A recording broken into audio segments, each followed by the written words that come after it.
Stupid camera. Hello and welcome to another live stream. So today I decided to do a live stream at a different time than usual. I'm going to do this kind of in the middle of the day. Actually, I was going to do it at noon today. However, my Arch Linux machine failed to boot. Just crashed, went kaput. So unfortunately, I won't be doing any streaming from that machine. I had that thing all set up, ready to go, and then today at noon, I powered it up to jump on a stream and it died. So what I've decided to do is bring back the 10-year-old Mac Mini that I was working on in a stream a couple weeks ago. And it's a very solid machine. It's good. I think it's good enough to do what I want to do today. Now, what I've done is I've exported my YouTube metadata. So I use this, there's a URL, you can use the YouTube API and just export all of your metadata.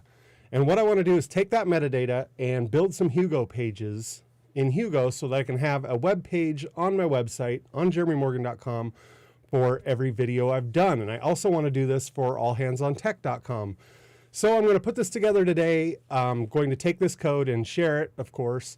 But you can hang along with me while I write this code, and then I'll share it out on GitHub, and I'll probably write an article about it also.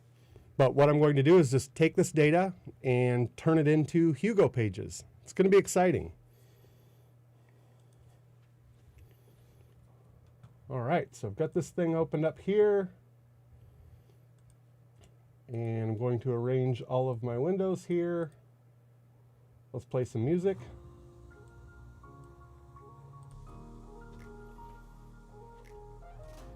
And I will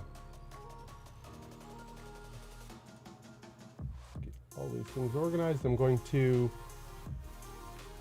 have my chat window open so that I can see what kind of chatting is going on. So I've got Visual Studio Code opened up, created a new file here, or new Go project. We'll call this main.go. And first I'll bring in my data.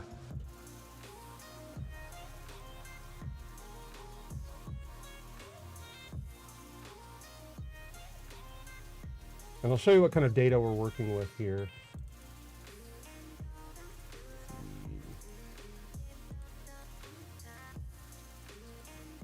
Now what I've done is I exported all my files to JSON. I don't have that available on this machine, but I just did a JSON conversion. So I took JSON and turned it into CSV. I can see my camera still dying. I absolutely love this camera, but for some reason, after I've had it for 1 year and the warranty's up, now it likes to die randomly. So basically all I have to do is click it, it starts again. But it is kind of annoying. Okay, and I'll paste this in here.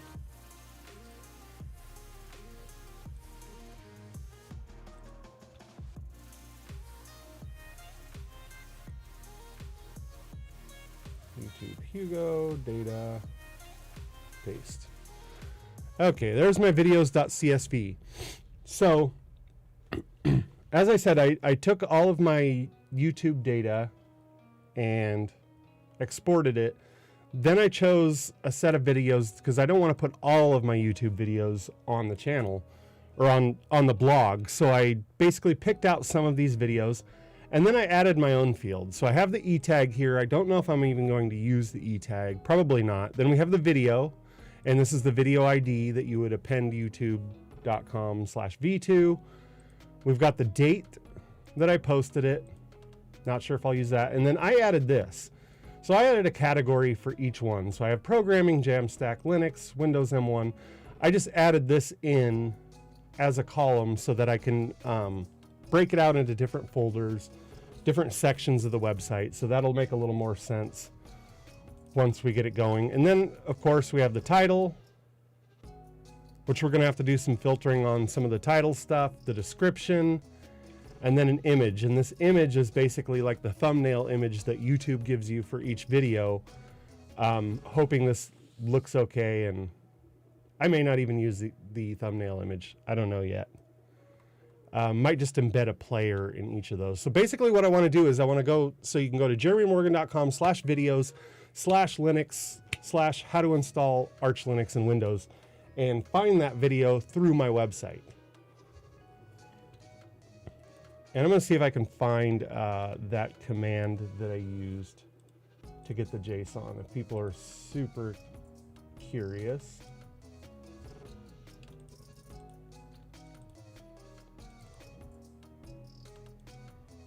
I'll remove my API key from it.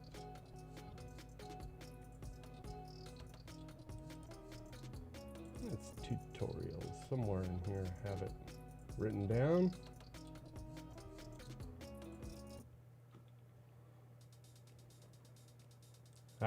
Here we go. So if we take this command, we'll do a new file here.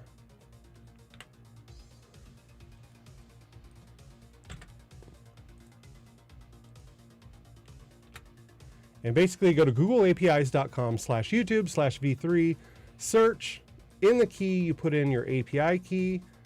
In the channel, and you can get this channel ID from your profile, you put in your channel ID, and then for the part, you want snippet and ID, ordered by date, max results of 200.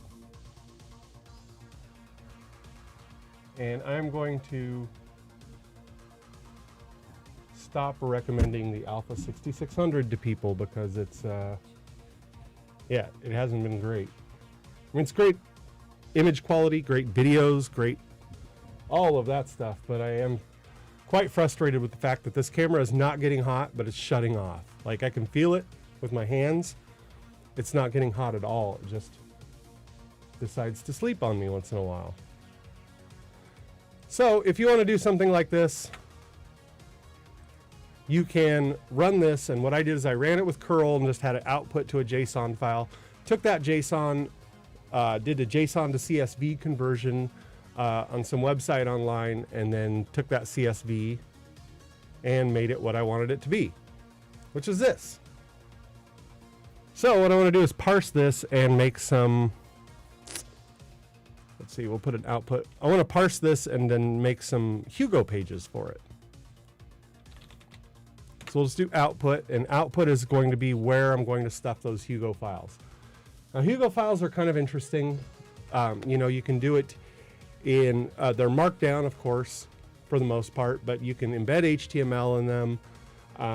You can use YAML or TOML to do the descriptions for it. So I'll definitely show a little bit more once we get going how those things are kind of put together. Checking my chat room here, make sure nobody has any questions there before we get started and rolling. Cool, perfect. So, obviously the first thing we want to do here, package main, we'll do func main. This is going to be our main function. And the first thing we want to do is open up this videos.csv and parse it. So I've done this a million times, but we'll do it again. We'll say CSV file.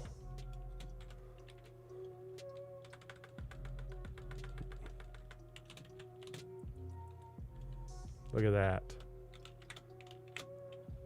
And this is going to be in data, and it's videos.csv. So let's use os.open. Of course, we're going to have to import OS.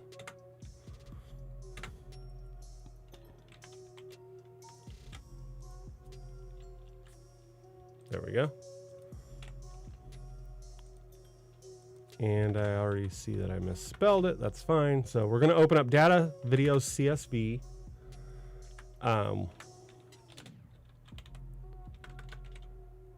If error isn't nil, we'll log fatal error. And actually what I'll probably do is just put a little check in there. let's do that right now before we get too far with this. Say func check error. I'm going to pass in an error named error. We don't need to return anything from this. We're just going to do our log fatal.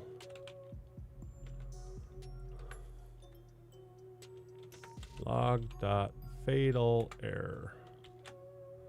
That way all we have to do is put check error under here.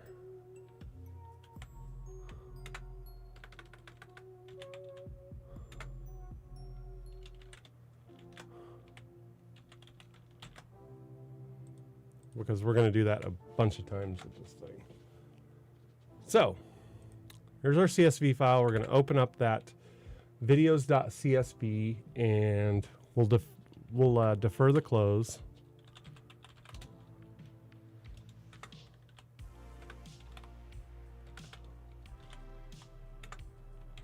There we go, defer close. And I'll put some comments in here so we don't get too lost. Open up the CSV with our videos. We'll check for errors, defer the close, and let's see. For right now, we can just probably create a new reader.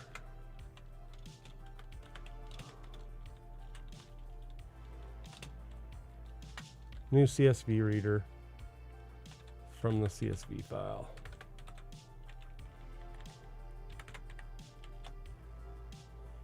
CSV, new reader, CSV file. Now we've got, you can see we have encoding CSV has been brought in automatically. And we'll iterate through this thing.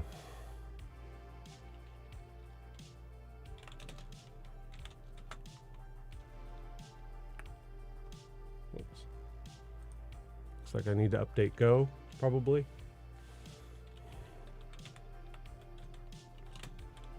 Record error. R read.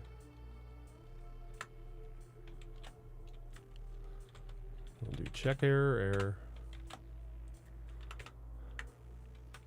Now we should be able to read this line by line as we go through, and we'll read in this little CSV here.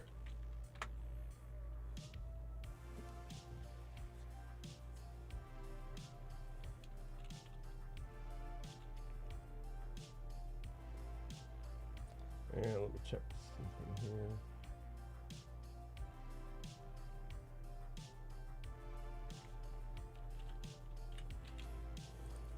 And actually, so this right here, we'll do a fmt printf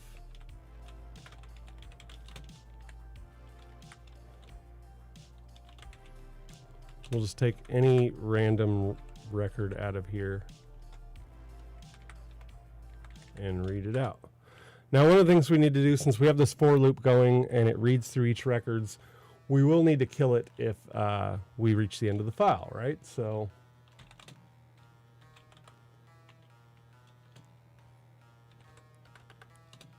if the error is, what was it? Oh, it just showed me there, io.eof, I believe. Yeah.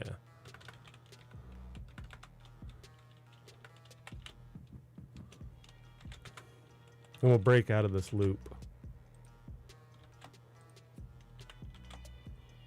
So I think it's ready to run right now. Let's try it. Negative exit status 1.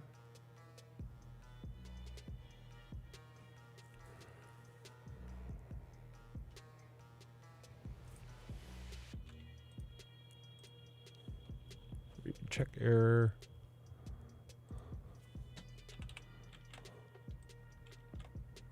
We'll remove the check and see. Nope, it still doesn't like it. And we don't know which line that is. So it could be that it's not opening up this data videos.csv.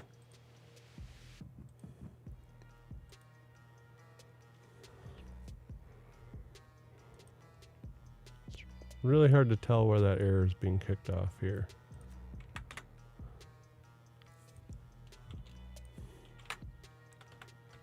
So we'll make sure it's here.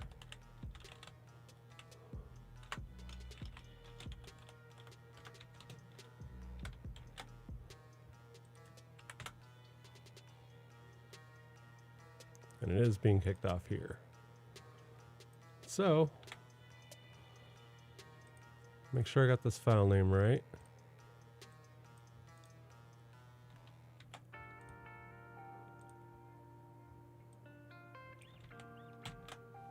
Appears to be correct.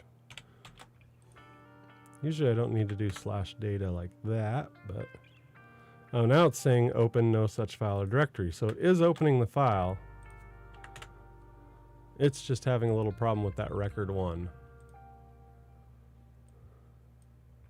Which it may be because of this. So I'm going to cut and take that first header line out of there, and I'm actually going to put it in here so that we know. Let's try just switching that to a value.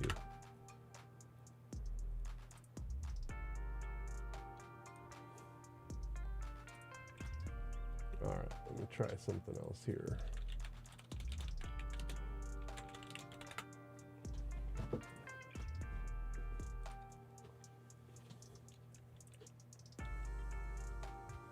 feel like I have some notes around here somewhere.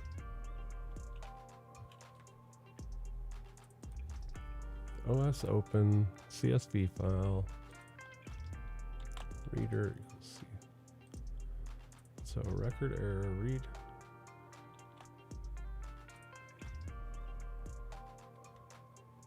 Totally should work. Error equals in the file. We'll break. Let's see, we'll put our check error down here. See if that changes it. Doesn't change anything. Just exit static 1. R equals CSV new reader.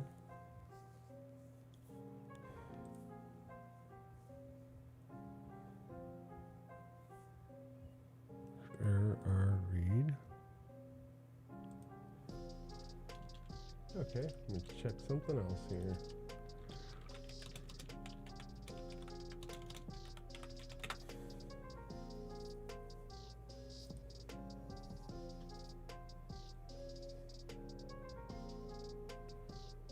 I know I can do reader read all and try that.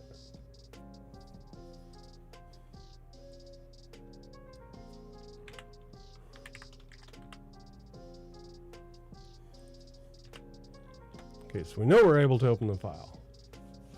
I'm going to try a little bit different way to read this CSV from some other code that I have. So fr open new lines equals CSV new reader CSV file read lines or read all. I think it's read all.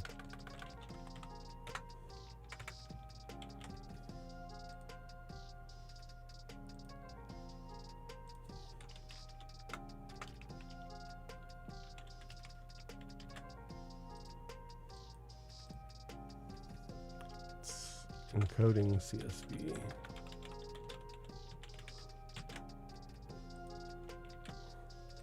Still doesn't want to work.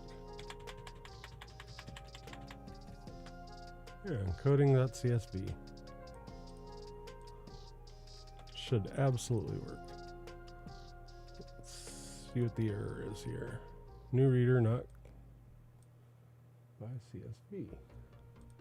All right, try it the other way then. Just start all over again. What the heck?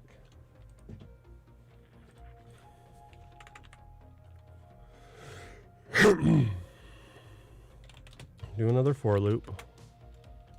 And in here, we'll say record CSV read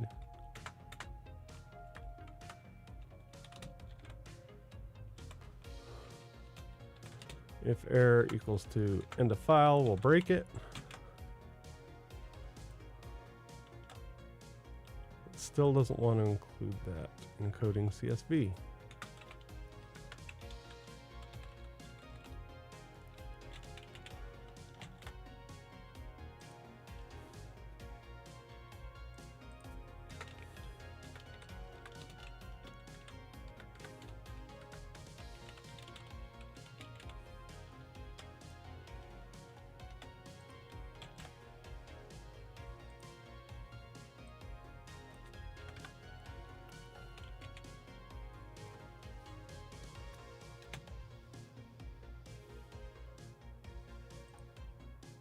I think I know what I'm doing. I think I need to declare the reader out here.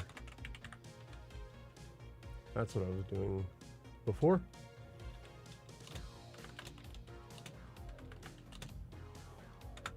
CSV new reader. And that's going to be the CSV file. Okay, there's our encoding CSV.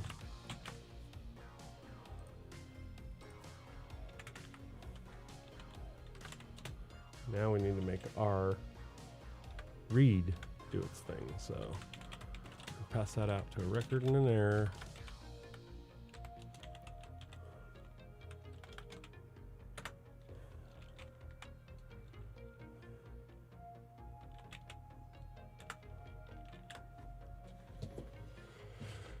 Actually, we don't need to pass anything into read. It should just read.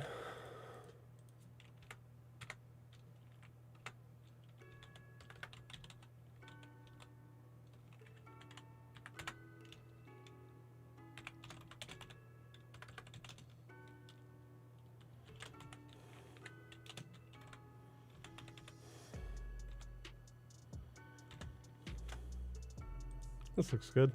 Let's try to run this. Still nil.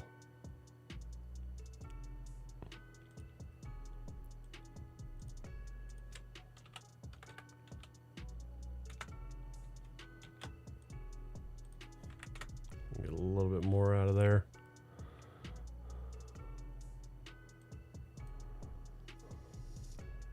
Invalid memory norm.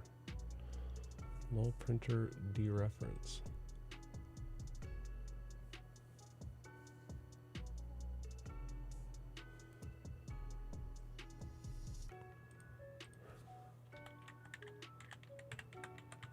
I'll figure it out.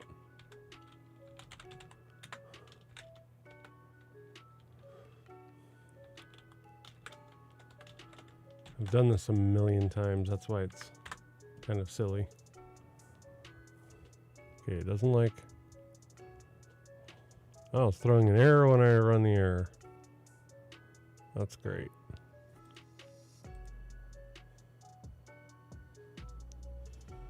But looks like the main one is in 15. Check error.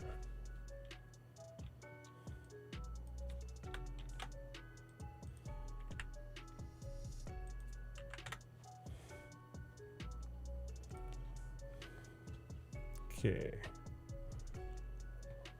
Let's see if there's a different way I can rip into this and read it. And check something really quick here.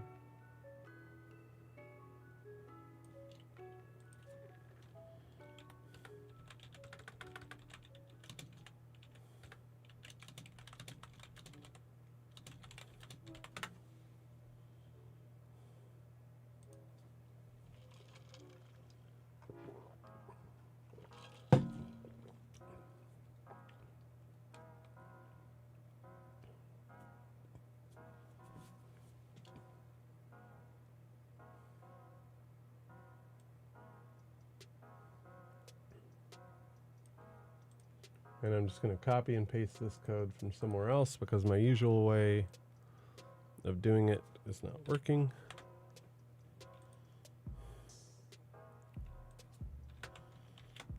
File read all.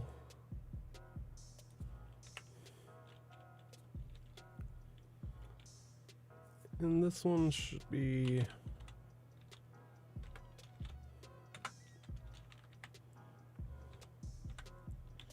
Let's just print out that E tag here that I deleted earlier. Still doesn't want to read it. And I need to cut this.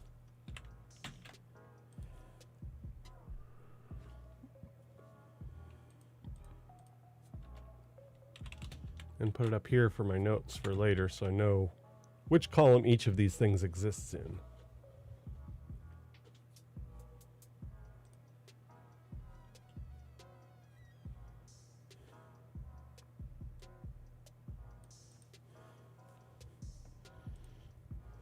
I'm wondering why CSV doesn't read this file.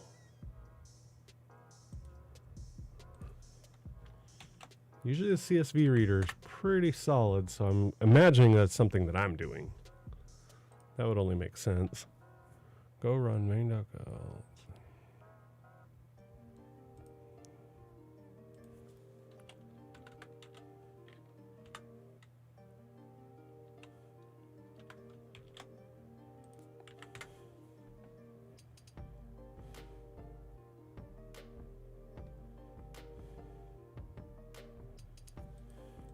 I'm not sure how I'm getting that panic.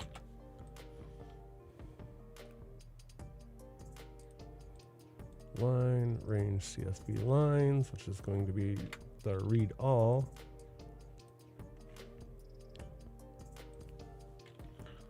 Maybe it's the actual printing that's a problem. So I'll address that first.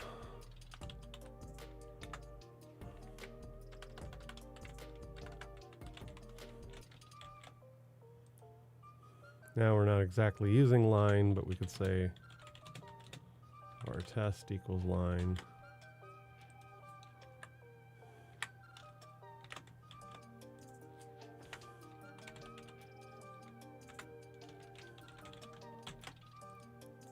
Something like that should make it stop barking at me.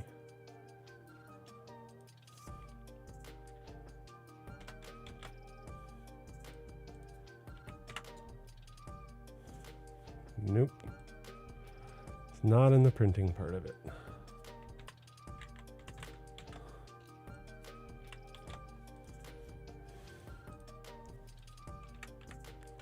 Let's run our check error here and see if it's coming from our CSV reader.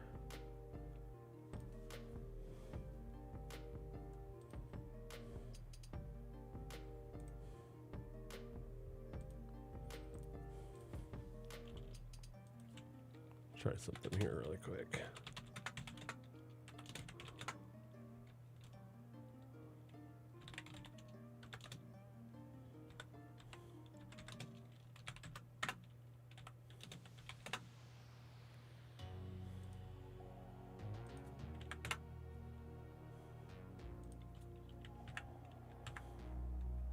Yep, that's not the problem.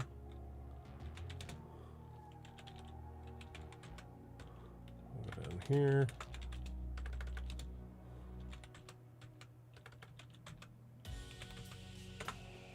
Cat data videos.csv. So that should work. Shouldn't be any reason this wouldn't open it.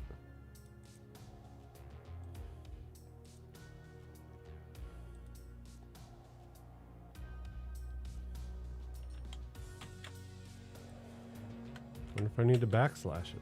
I don't think so. That wouldn't make any sense. Nope, no such file or directory. So it's finding the file, it knows the file's there, just for one reason or another does not want to read it.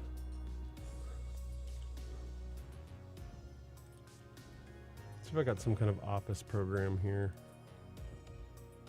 that I can open this up in. I don't think I have any office programs installed. So what I can do is I'll try to surround it with quotes. So what I'll do is take this, save it as videos backup, Then I'll take the video's CSV and we'll chop this thing down to, let's say, 2 records. Do a little troubleshooting here. So it looks like some of these are quoted, some of them are not. It says nil. So I'm just going to try to throw quotes around everything here,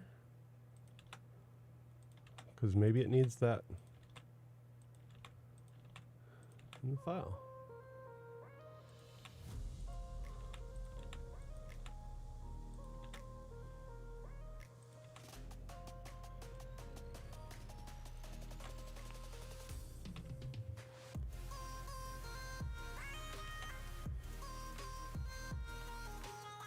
The only place I have quotes on it right now is in the actual description here.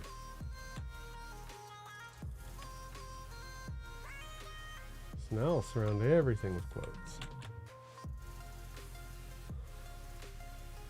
Which I usually don't have to do, so nope, it's not doing it.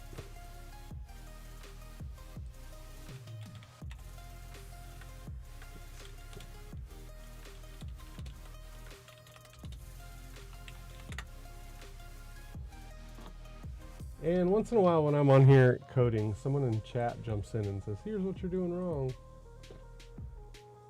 If you see what I'm doing wrong, let me know. Because I'm not entirely sure.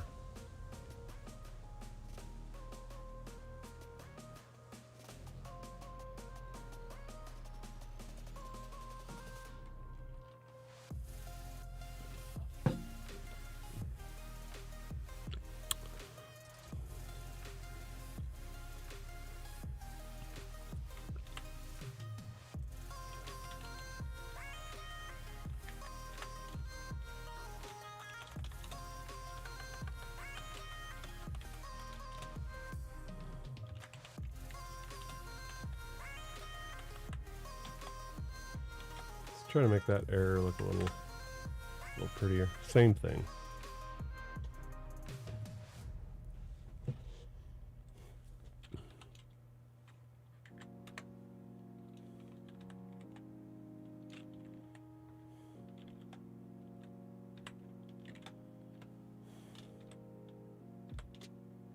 That's not gonna work.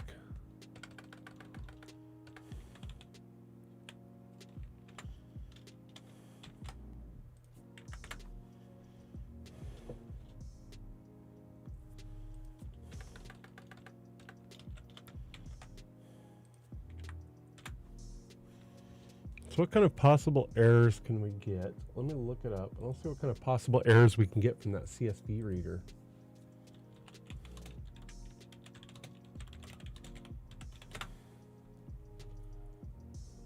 Package CSV.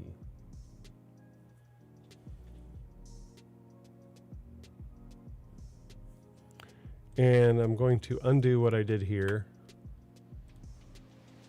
but I am still going to we'll just do 2 lines just to start out with. But that the delimiter doesn't seem to have any effect on it, so. There's a parse error, it looks like.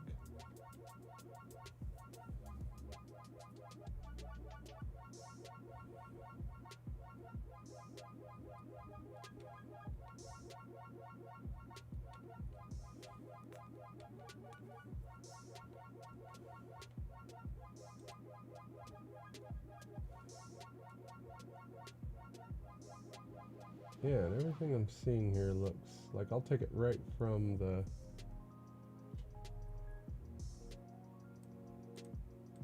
Go website.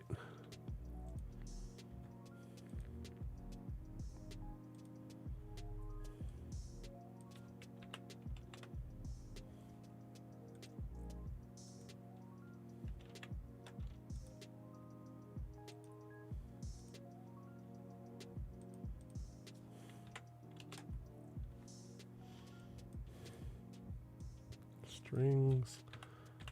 We use a string reader for this. And it's going to be a CSV file.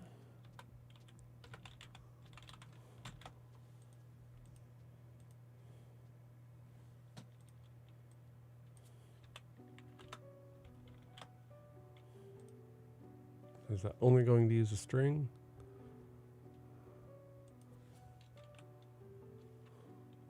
Yeah, it's only going to be, that's only going to work with a string.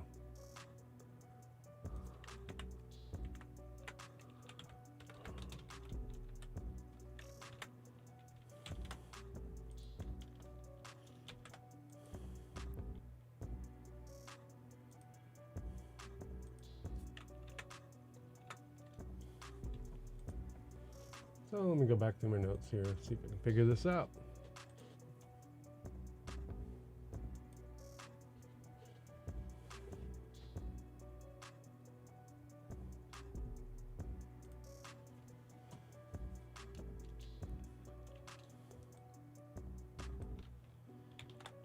Here's one from another, I'll just copy code from another project I've built here.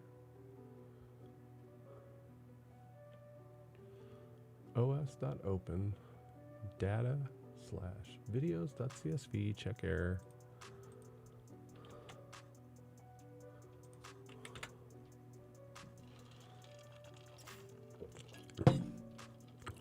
And I might have to just put in the entire path. Usually I don't have to, but let's try that.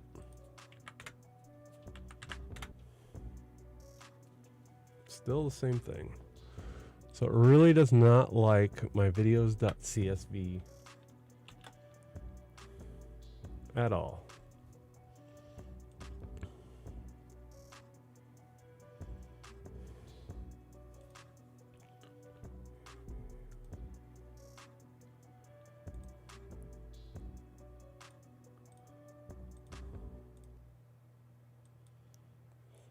Copy path.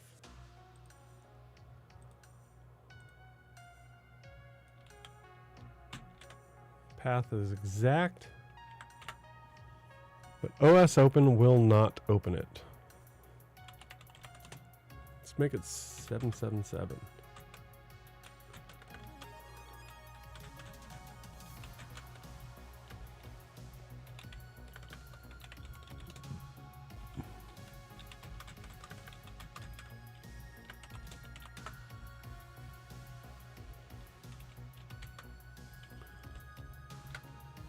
Try the dot.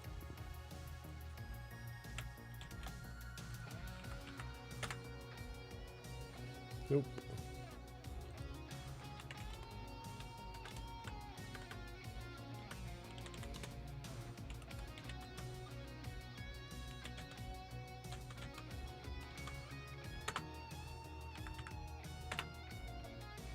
It's definitely not a permissions issue.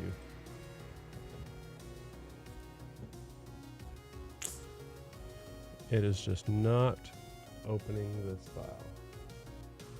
So I'll rip through some of my other code. See what I can find out.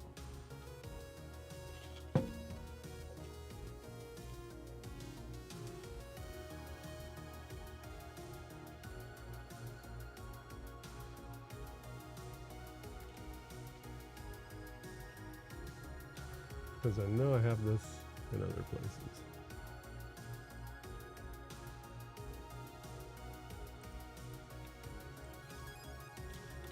Go to my GitHub.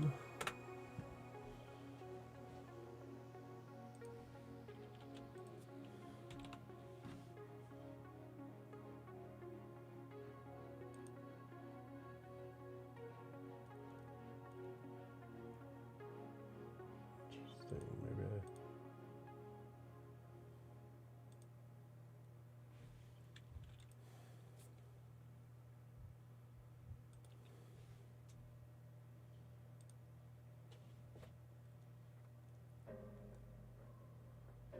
I've got another one here where I do a very similar thing.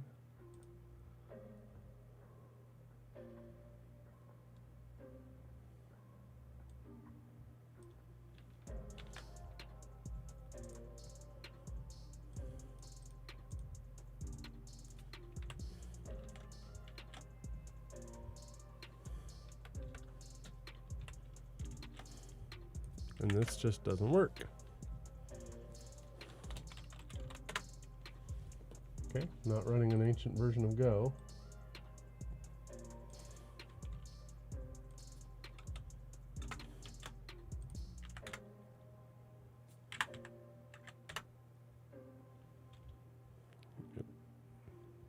Segmentation, okay.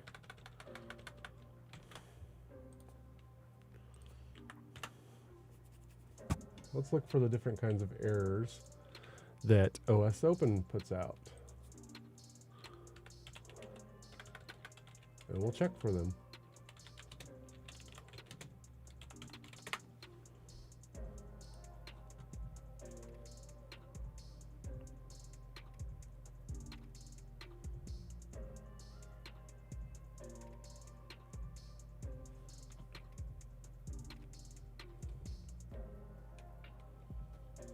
Open.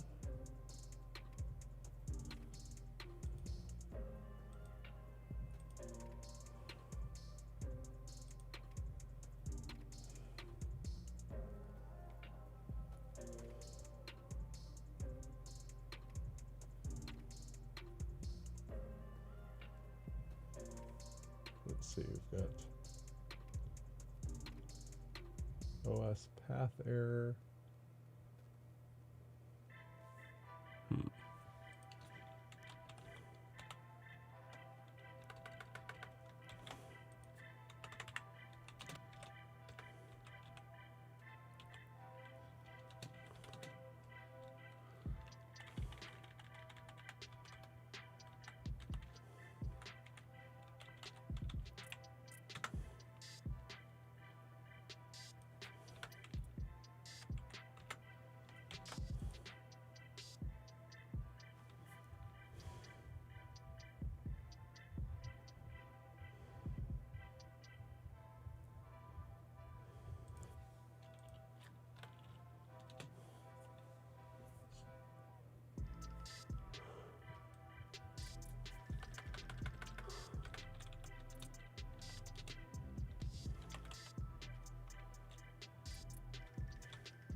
Why doesn't it like that? Type is not expression.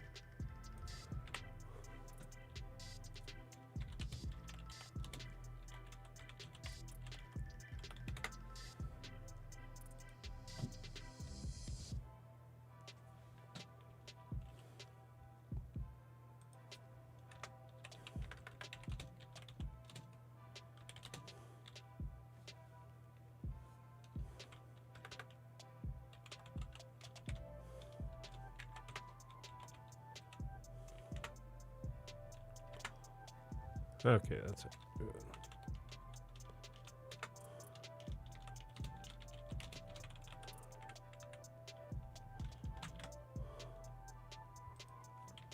Let's see if it's a path error.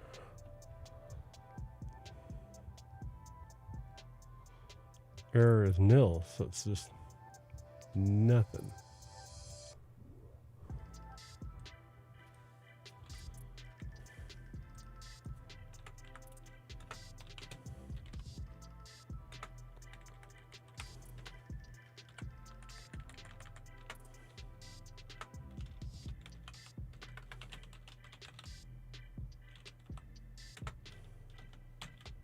There we go. FMT print line, no error.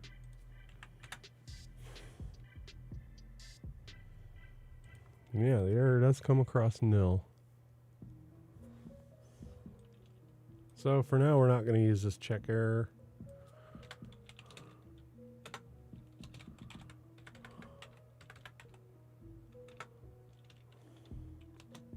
Because it's being weird. We'll just run this. And now it works.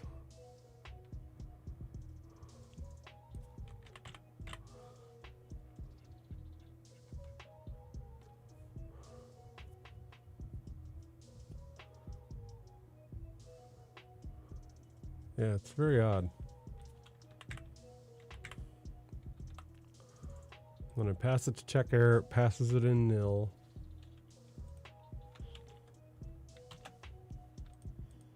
So we just want to do that this time around. I'm not sure what environment change I've got going on here, but at least now I know that we can get it to work here without logging fatal. Go run main.go. And now I can dump in what I was going to try to do in the first place. Just do that for loop.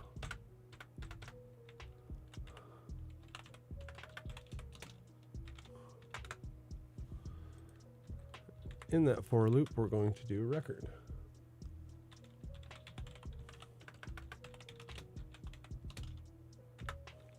CSV file read. Actually, it's r.read.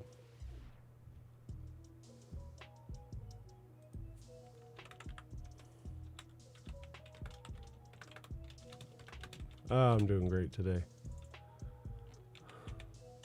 CSV new reader.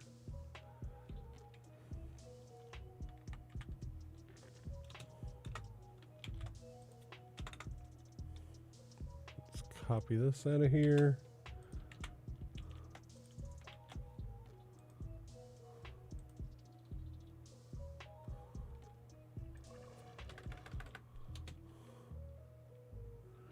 What were we going to do here? R.read.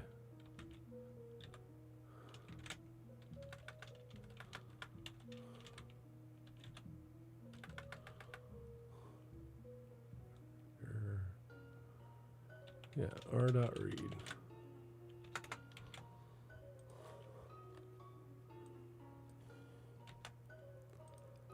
A little bit of code duplication here, but that's all right.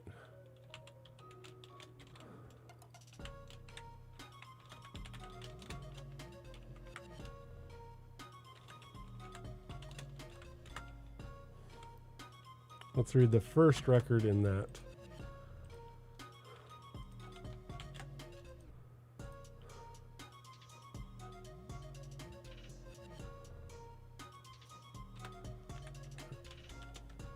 Little pemcac error there.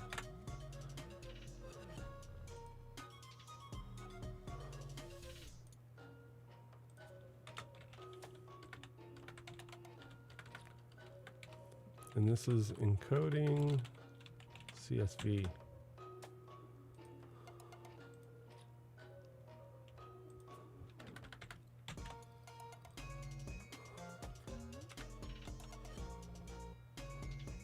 This should be new reader. What's that CSV file? We opened right here.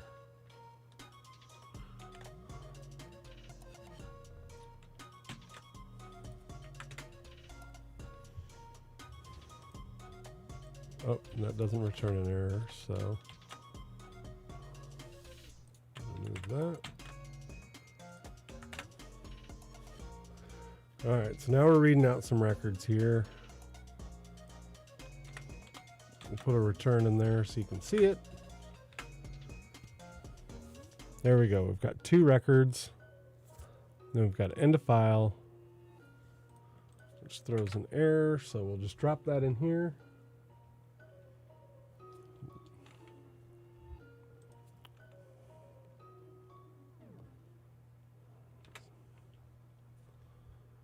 We'll say up here, if error is end of file, then we just break it. And then we'll break out of that loop and head home. There we go. Now I've got the first 2 records. And I will be right back.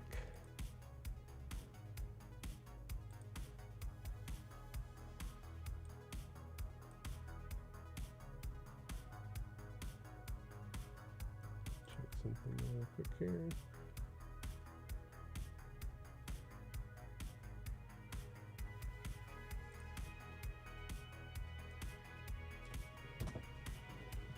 I'll be right back.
All right, so we're able to read through these records, which is super.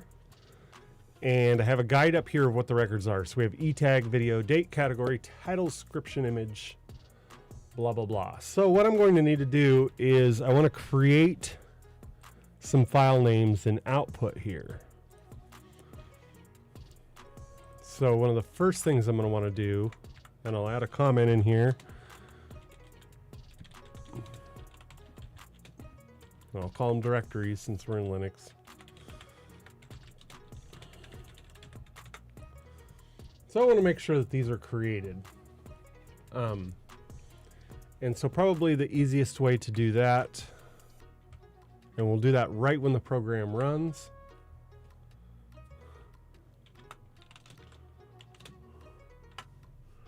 OS stat. Somehow it knew that I was going to do an OS stat output videos. So I want to create a video folder.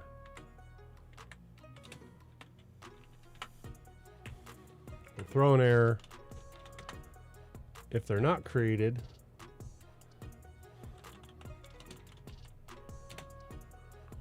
Let's see, Mictor output. Yeah, we'll do output videos. And we'll make them publicly readable. That's fine. And then of course we'll check that error. And this just makes sure that we have a videos folder here, because right now we don't. So if we run this, now we do have one. We'll run it again, make sure it's idempotent. Yep. Okay. So ensure video. I'll create the other ones as we go. Output directory exists. Change the comments to make a little more sense. And what I'm going to do is make this, so in Hugo, where you put your content files makes a difference in the URL.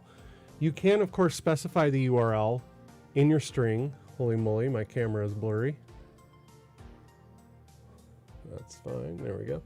So you can specify what URL you want your Hugo page to generate to, or you can do it by location. So if you put all your Markdown files in specific folders, it will build a URL based on that folder structure. The only reason I like to use that, so I can specify it. I can put all my Markdown files in a single folder and then specify a URL, and when the final site goes out, it splits it out into a bunch of different folders. The only reason I do that is for my organization, for my personal use. I want all of my Markdown files to be in the folder that they would be on the website. So say if I'm looking for a specific article, I'm like, oh yeah, that's in /tutorials/Linux.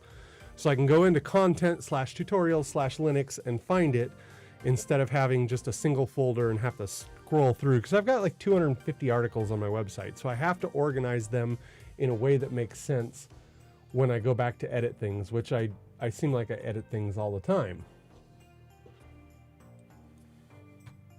So now we have this ensure output directory, and we're going to take this, like, see how I have programming Jamstack. I'm going to ideally create a programming folder, then create a Jamstack folder within that, and then generate that file within that folder, so that when I go to jeremymorgan.com/videos/programming/Jamstack, it's in that folder. But for now, we're just gonna use 2 of these for now as we build this thing out. So I do think I want to, here's one of the things I want to do. And this again is for my purposes as I'm watching the console output.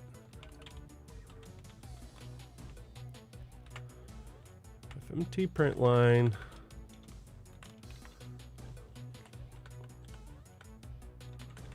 Just want to put a little dotted line in there, dashed line between the records.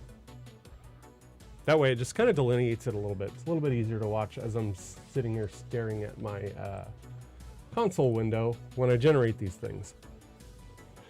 So I need to make a file name for these, and I'm going to abstract that out to another method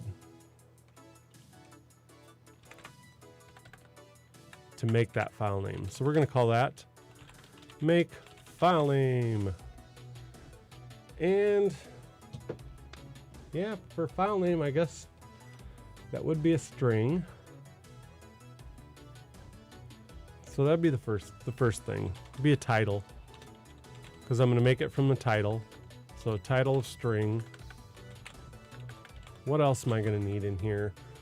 Oh, as I mentioned, I'm going to create subfolders, right? So when we go in here and we see programming/jamstack, I'm going to need to create subfolders. So I'll have to pass that in too.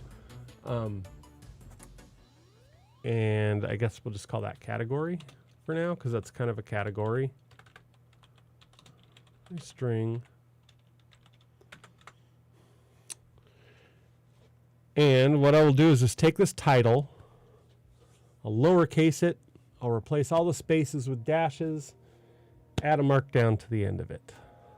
That, I think, that way how to install Arch Linux will be how-to installed archlinux.markdown, etc. It'll be great, I think.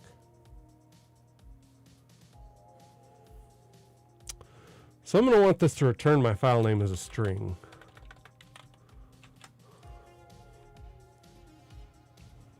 And what we can do is we can test this for our purposes.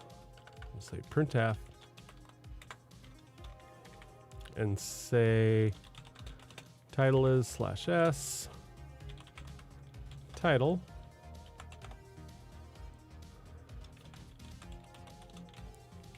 And category is category, just to make sure. And then we can just return junk for now. So for each of these loops, for each record, and I'll put that in the comments, for each record line in CSV, that way we know that this part's going to run every time for every single record.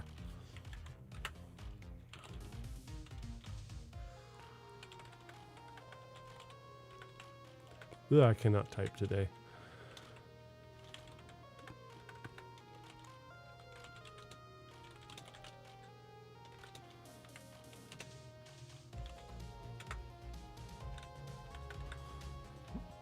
Oh, we need our record numbers. We're going to need a title and a category.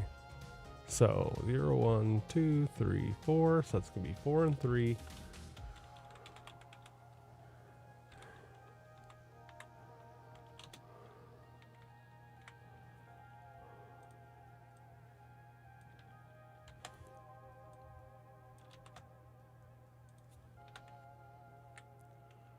So we'll do record number 4 and record number 3.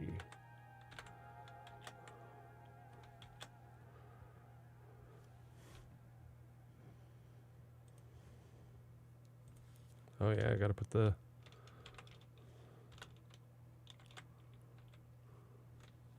string there. So instead of returning this, we'll return something like concatenated for now. And run it. Title is blah blah blah, file name. Okay. So instead of printing F, we'll just return title and category.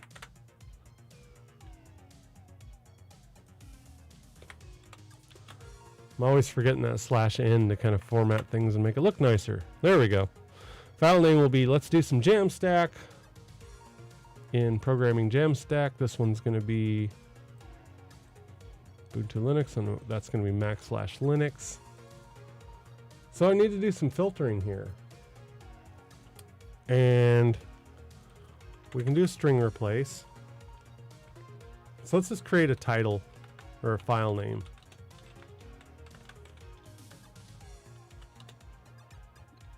And for this, we're going to do strings replace title. Oh, it knows that I'm going to use title. So instead of a space, we're going to do this.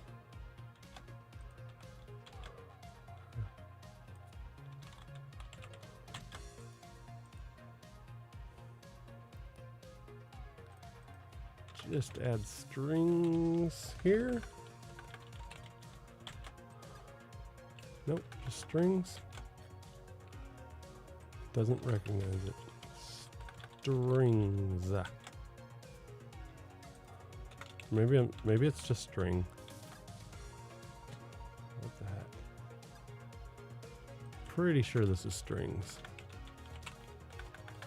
So before I hit save, this is one of the things that bugs me about Visual Studio Code is when you save, it removes all of those includes, whether you want them or not. Strings replace, and we want to replace the title.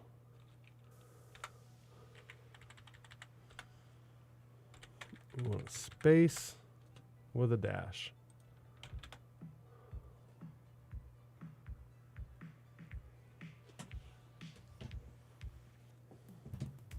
What am I doing wrong here?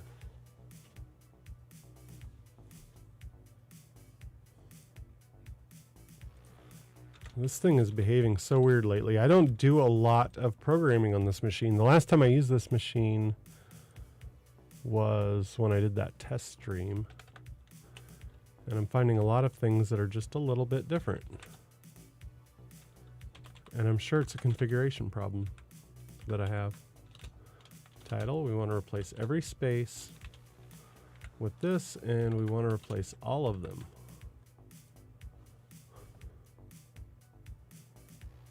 Replace not declared by strings. That's right, it's capital. Okay, do we have strings up here? We have strings up here. We have this here. Okay, now it's finally working. It's finally caught up to us. Now we're getting somewhere. So live installing Ubuntu Linux on the Apple M1 Mac.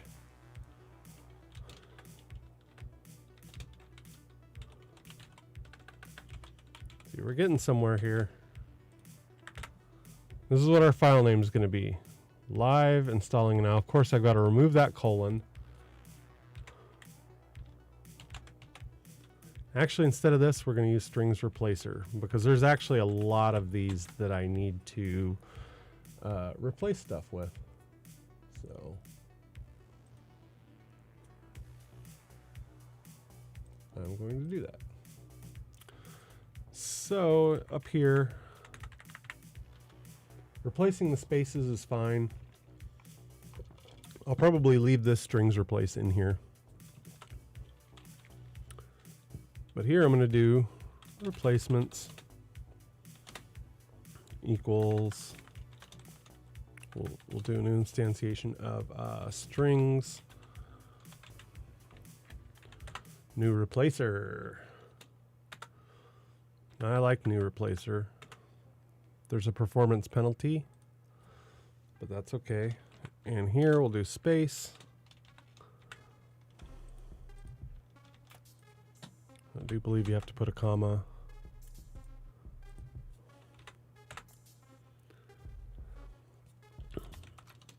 We'll say title equals replacements replace.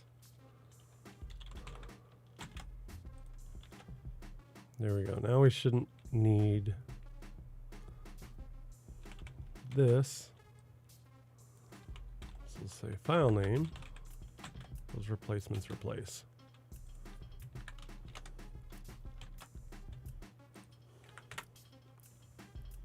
Awesome. So now we have live installing. We need to put in the colon, and we'll replace the colon with nothing.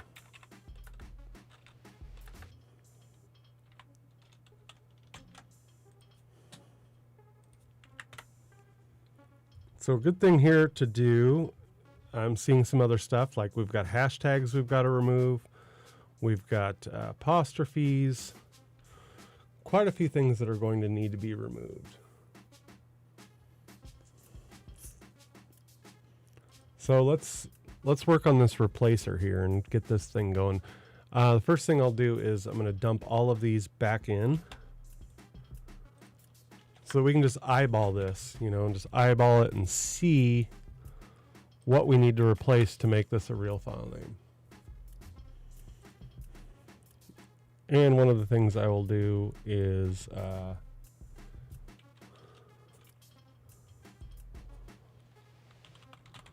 strings to lower on this.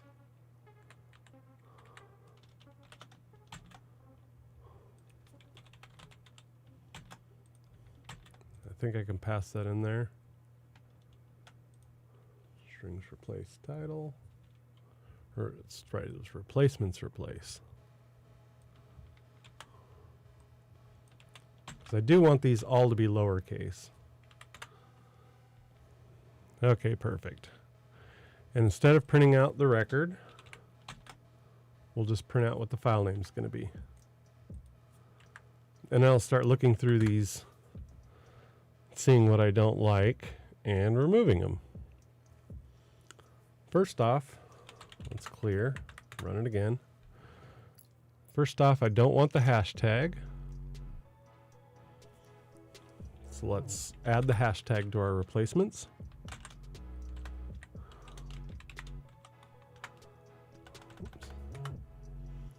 I do not want a hashtag. Do not want an apostrophe.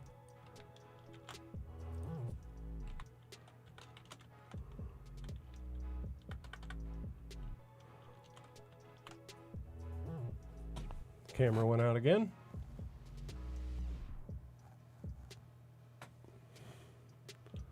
Silly thing. It's ridiculous. Oh, I've got a question mark in there. I've got a bunch of stuff I need to remove here. So, exclamation point. Sheesh. There's a whole bunch of stuff that I've got to rip out of here before we decide we're going to make this into a file name. So do this.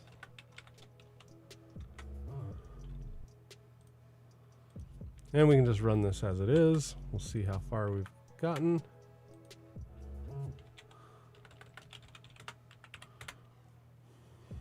Cool. There's something to remove right there. Slash.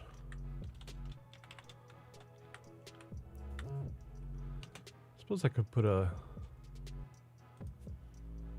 space there, and I'll remove this and make this the very last thing we do.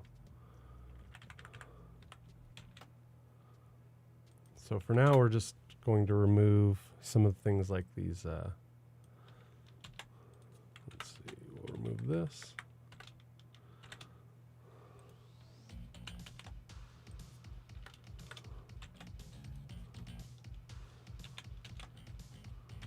We have a question mark. We had exclamation point.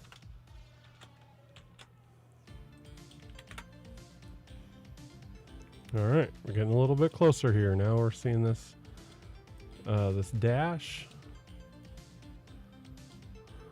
Actually, the dash isn't that bad, but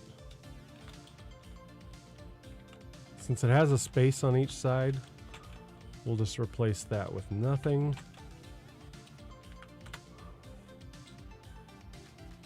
See, now we're getting closer to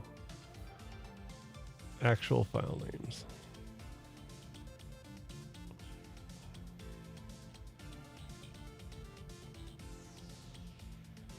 Some of these have two spaces in them. So we'll make that one space. Isn't text filtering fun? This still has two spaces here. Yep, still got two spaces. So we might have to do that after this big replacements using the string replacer. I think we're gonna have to do that after the fact, which is fine.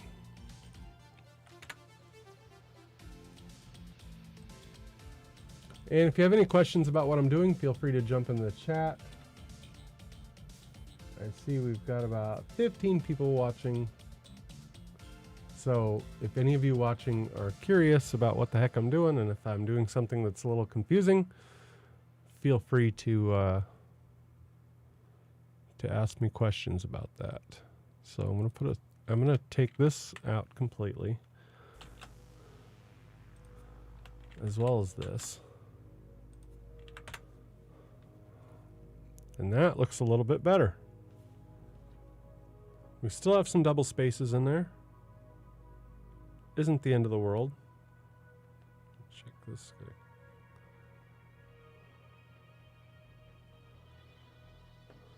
So now down here I'm going to do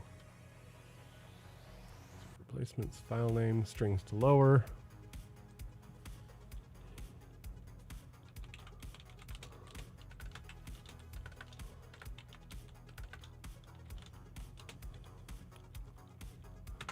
I'm going to do strings replace, replacements replace. We'll just put this right here. So that, oops. So our file name is going to be running the replacer, and then we're going to do some after stuff to it, right? Before it becomes an actual file name. And here we'll call in strings replace, file name. I want to replace every space with a dash.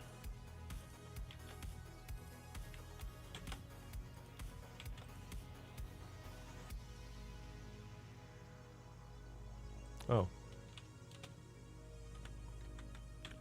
forgot a parameter. Let's check this.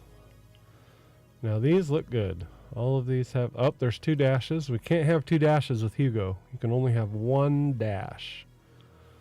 So we'll do a little bit more post-processing.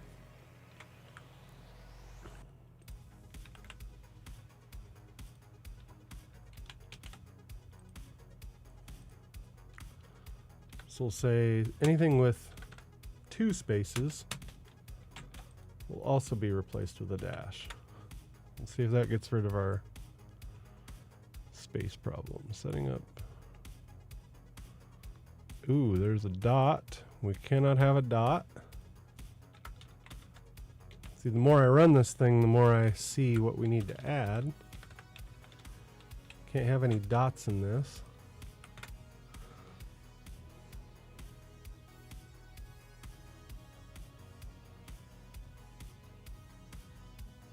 We don't have any more double dashes that I can see. I'll find out as soon as I dump this into Hugo whether I've done the file names right or not.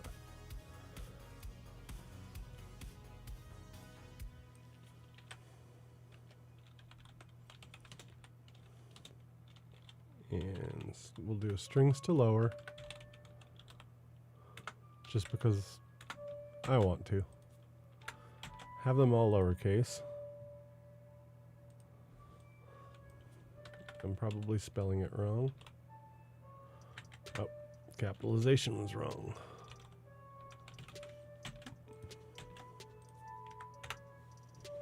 All right. File name will be all lowercase.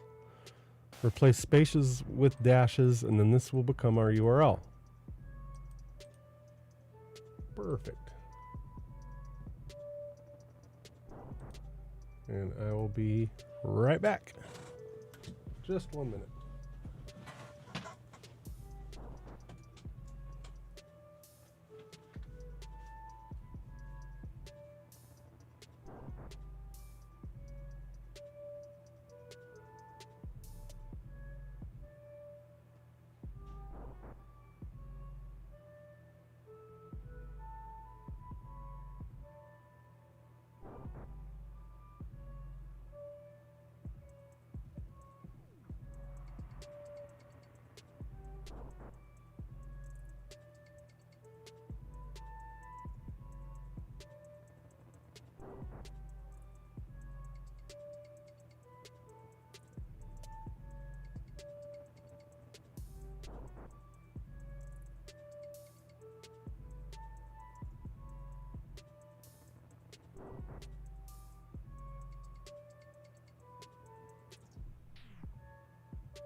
All right, so we got our file name figured out here, which is great.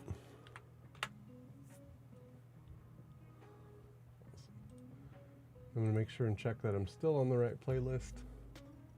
I got dinged with a copyright violation not too long ago because Spotify spun up some other copyrighted thing into the Harris Heller playlist, which is unfortunate, but hopefully I've got that problem solved. So now we know for sure what our file name will be. These are all going to be Markdown files that we're going to generate. So right now I think make file name is pretty good. Can't think of anything yet, but because so far all of these look really good. So another thing I need to do is the folder. So that's a little bit of a tricky thing here. So I want to create folders based on, programming / Raspberry Pi, create a programming folder and a Raspberry Pi folder. So there's almost like a stack of folder names there that I need to go through. I don't think I'm going to go any more than 2 deep. But first I'll create a function to create a folder. And I'll call this create folder. Let's see. We'll pass in a string. We don't need to pass anything out of it, but I should be able to throw a string to this and it will create a folder. So let's see. And I'll need to go in output videos. So let's just fire this up here. OS stat folder name. And I want to point out I'm using Tab 9 Pro here. And that's why some of these completions just come up and they're like really good completions. It's from Tab 9 Pro. Check it out. Google Tab 9. It's really cool. I got the Pro version of it. But you can actually do a lot with the non-Pro version. And it's really cool. It basically goes through your code. As you're writing code, it learns how you write code. And it takes learnings from other people's code and it just kind of figures out what you're trying to do. And I've been just continually impressed by it, actually. So for folder name, I'm going to have to append output videos to that. So here we'll just check to see if the folder name exists. And see, Tab 9 already knows what I'm going to do.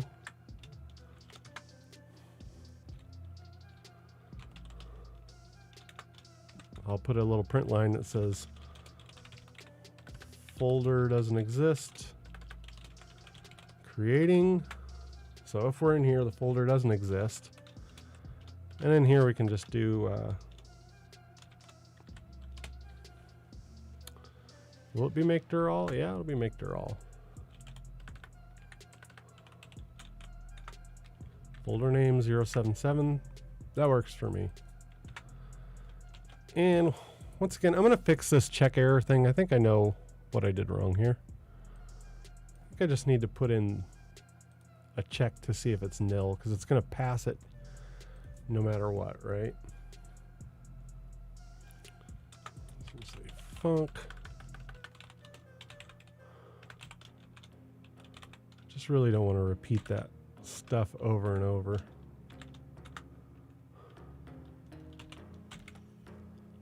So if it's not nil, then it should log fatal with it. Let's try it. I'm just going to dump this everywhere where we've done that error checking.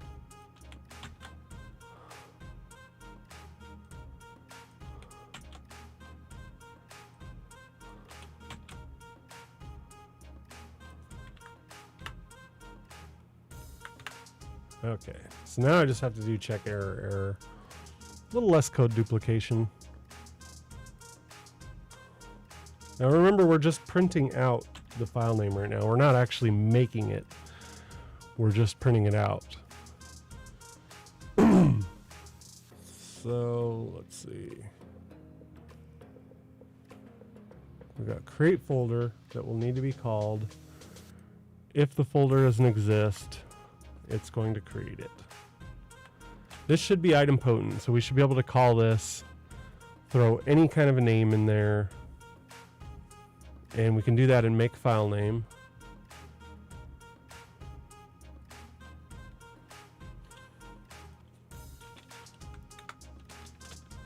Let's see what that looks like.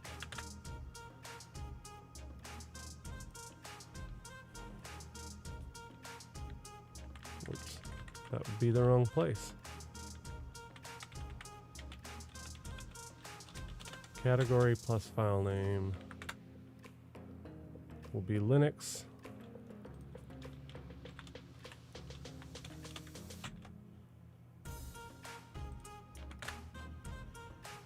There we go. Linux, audio, programming, DevOps, etc. And technically it's going to be output, videos,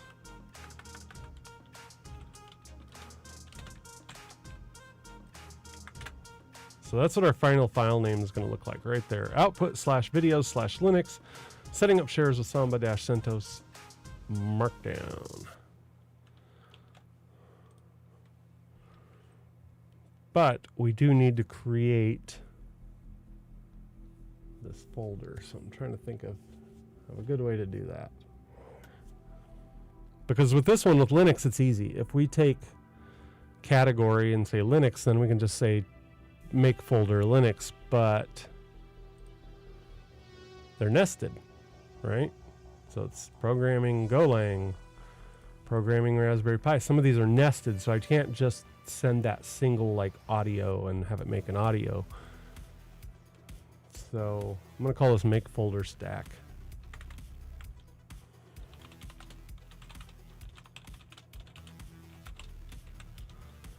And we'll just pass in folders as a string, even though it may not be folders.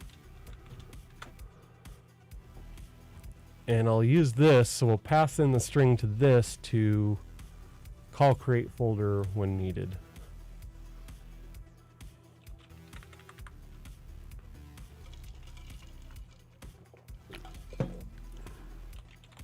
Our base output is output videos. See, tab 9 knew that somehow. My base output, that's going to be the base out folder that we use. And we need to, let's see, create folder stack, and we'll, I could either make it or I'll just do strings. Split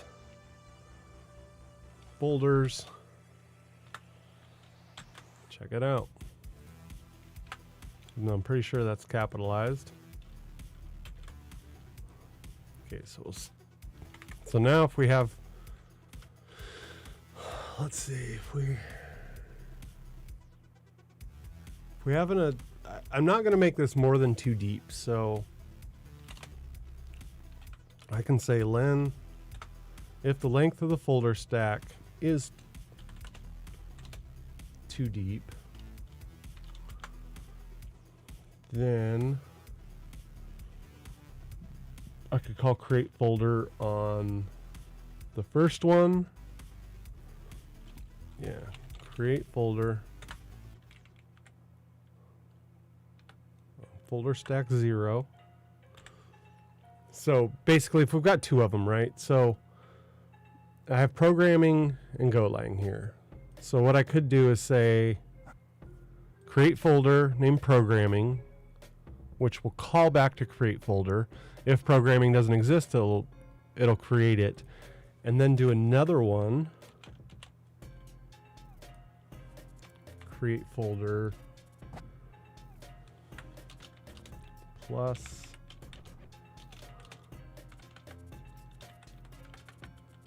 and then I'll do programming Golang. So that should work. So if I've got two of them there, I've got programming/Golang, it should say if the folder stack is 2, then we'll create that first one, so the first one exists. Then we'll use that first one as a reference to create the second one, so it'll create programming, then programming/Golang. Otherwise, oops.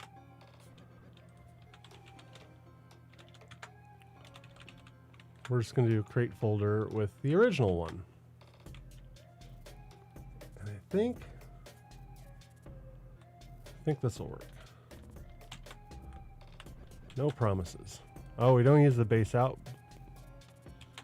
but I do need to use the base out in here.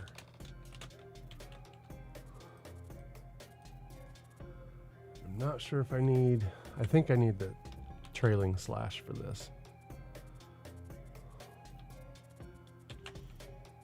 That way we have that base output. So I think I'm ready to just make folder stack in. Should I tie it in the, yeah, I'll tie it in the make file name. I think that's probably the best place for it. Make folder stack.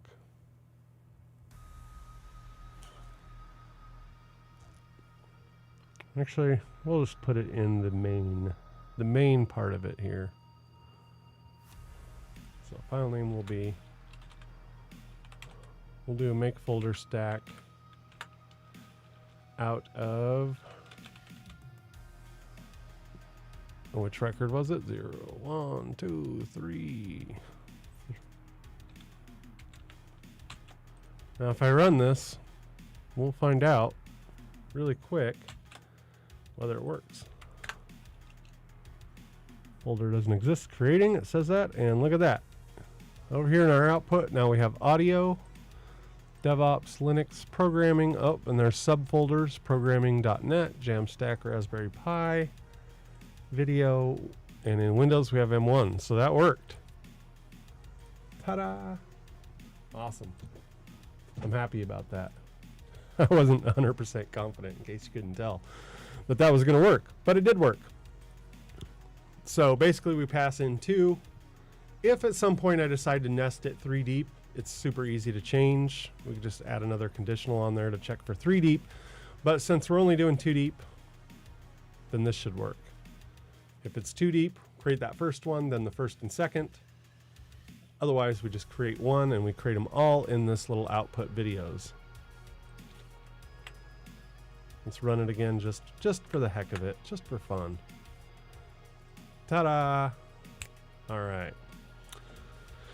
So, what is next?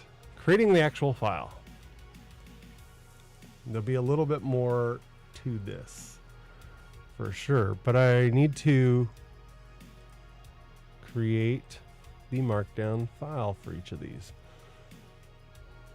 So I'm going to talk to myself for a minute here. We are parsing through the CSV. We're grabbing the category and the title. We're turning the title into a file name. That's right here, make file name. Which the entire file name comes out. So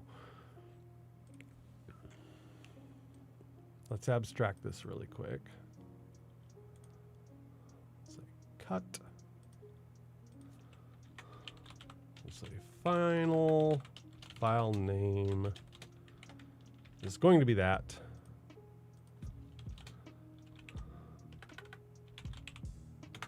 Final file name. Cool, groovy, awesome. Right, and this is idempotent, so I can run this as many times as I want. Doesn't spit up, doesn't break, doesn't go crazy, that's fine.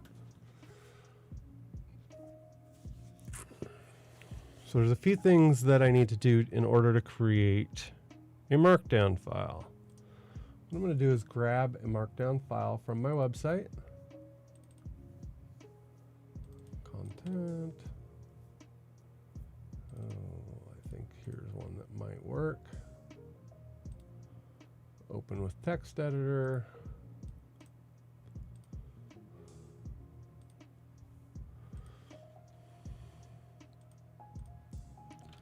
So here's kind of what it should look like. And I'll just replace this with content. But it should have a title, a headline. And basically the only difference between title and headline is title is what goes in the top of the browser bar. Headline is what goes on the page. Description, we don't need a slug. I've got it commented here out anyway. I've got an image and a date. I'll also need draft equals true or false, I think. But for the most part, this is going to be the Markdown file that we're going to generate. So this isn't that big of a deal to generate one of these. And what I'm going to do is call this page data, because that just kind of makes sense. Page data equals, dump this in here.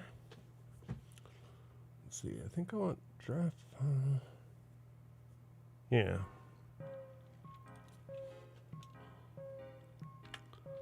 So I'm going to put in some stuff here. What we're going to do is just do this line by line. I think this is probably the easiest way. It's easier to understand that way. Obviously, these quotes aren't going to work out.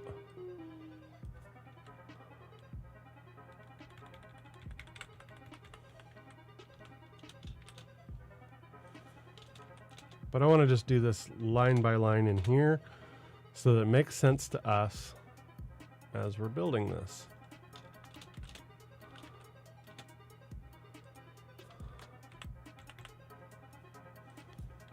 Okay, here's going to be our file. And we need to escape these because we do want these quotes in our final file.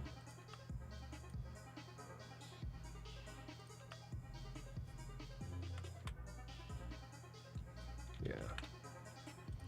Even I get a little confused by this once in a while. And I do this a lot, it seems like.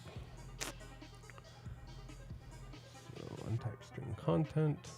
Content is not used. We're just going to do a print.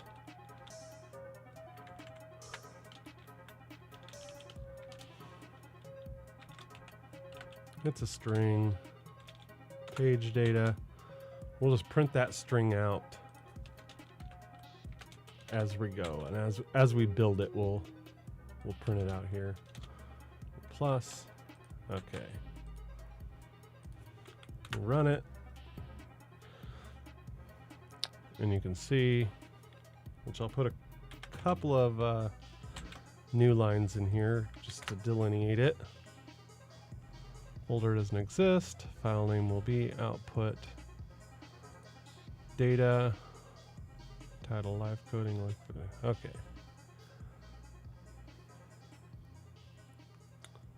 So I think I need to put new lines in here too. As I'm looking at it, if we're going to faithfully recreate this as it would be in a Hugo system, then we need to put in lines in all of these. There we go. This is what our file will look like. Folder doesn't exist creating. It keeps saying that, but that's okay.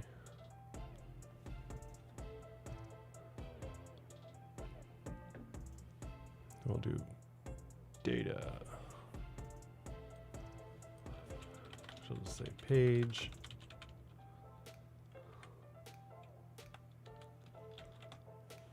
And this will show us what our page is going to look like. So instead of live coding with Jeremy Morgan, we need to break this out and record number, which one will be the title. Tag video, date, category, title. So 0, 1, 2, 3, 4. Title will be record 4. Save it and check it. Okay, setting up shares with Samba, CentOS.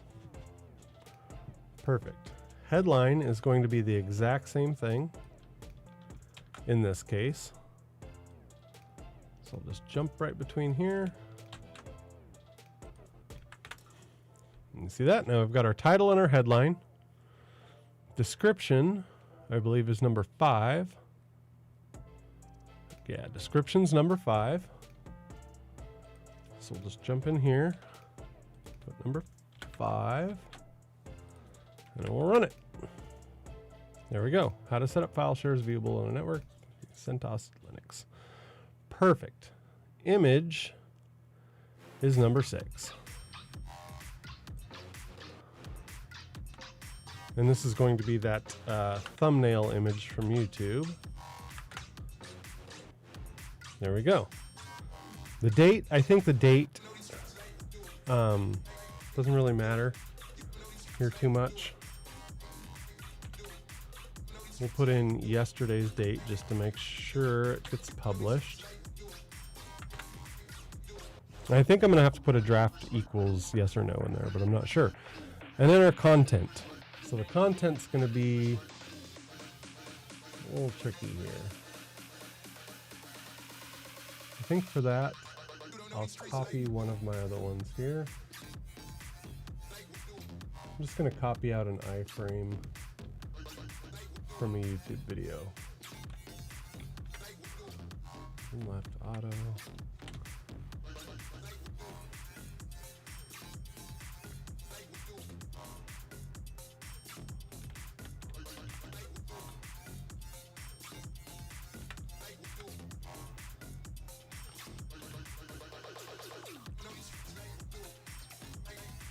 Okay, got that.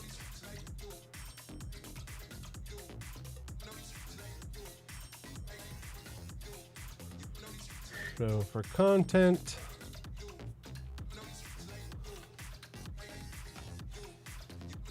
I'm going to put a little div in here. I've got these all escaped.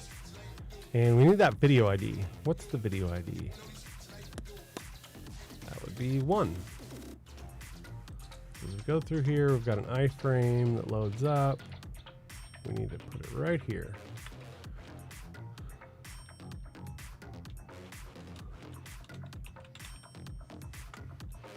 And this is going to be record 1 plus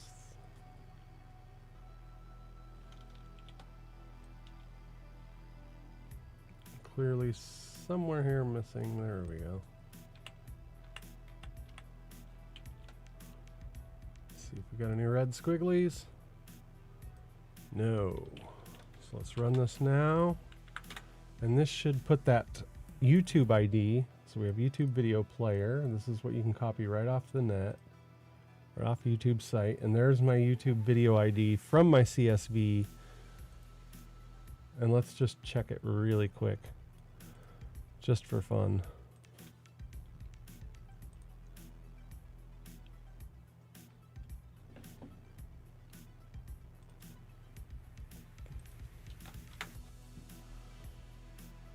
This is the embed link, but it should pop up anyway. And there we go. This is setting up Windows shares with Samba, which, as you can see, is right here. So that's a good check. So it looks like we've got this big string named page data, and all we'll have to do is write that to a file name.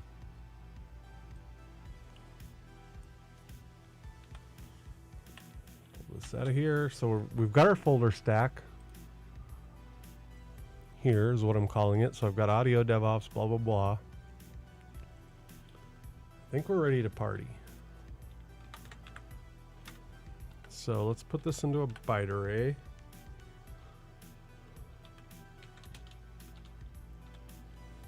D1 equals byte from page data.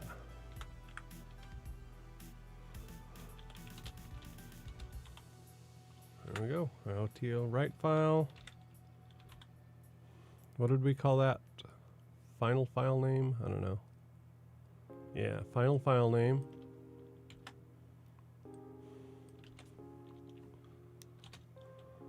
We want to write, it probably should be 0644.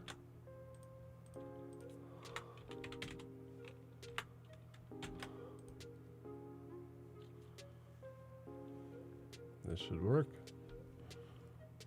Not sure what it's barking about. No new left side. Oh, because that's what we already have that error somewhere, don't we? So let's call that file error. And then we'll check file error. So instead of printing out the page data, let's just print out the final file name.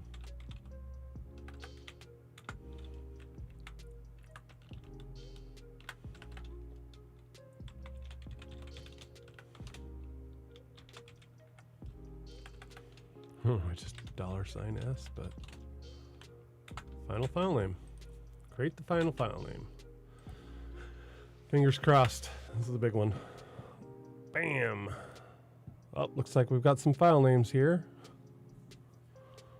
Let's look and see what these look like. Now, there's one problem that I know we're going to have, and the reason I know this is because I did this with Python a few months ago, 3 or 4 months ago, where I generated a whole pile of freaking Hugo files with Python, and I noticed that things like quotes and apostrophes just break it into a million pieces. So, check something here really quick. Okay. So I'm going to have to test for that. But as I'm just doing a quick spot check here, review per se, here are my results. Got the image, got the date.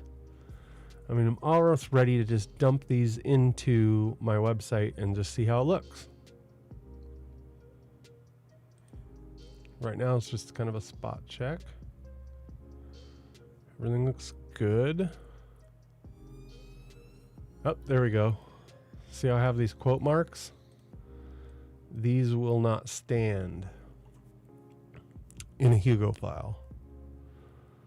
See, down here I can include HTML, and I'll probably add something on top of that div, but down here it's HTML, but up here, when description sees this, it sees this first quote mark, it sees the second one, and then it sees brr. So I'll have to replace those with end quote. So the easiest way to do that is going to be description.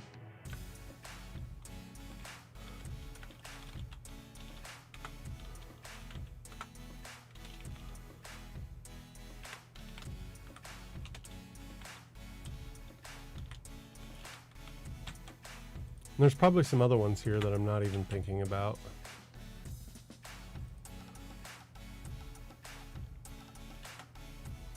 But we'll find out in a minute, right? Okay, why doesn't it like it? Too few strings call. Forgot we're gonna remove all of them.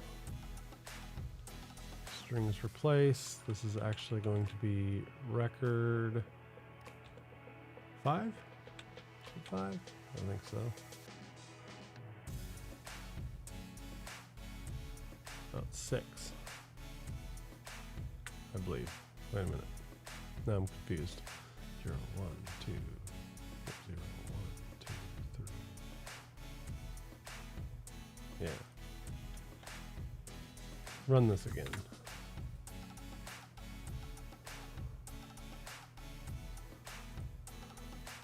There we go. So now we put 3 ways, put those quotes in there. That way it doesn't break it. So now I think I'm ready to take these files and actually dump them. I think I'm ready to do it. Pretty cool. And if you have any questions, feel free to drop in the chat. I'm starting to think my chat doesn't work because usually there's at least 1 or 2 people in chat. Today there's nobody. So if you have any questions, hopefully I can demystify some of this a little bit. So in jeremymorgan.com/content, I'm going to create a new folder and call videos. And then we're going to open up another one of these. Go to my little repos. YouTube Hugo, output, videos. So I should be able to copy all of these in here. Let's do that really quick. All these in here. And then I will start another one.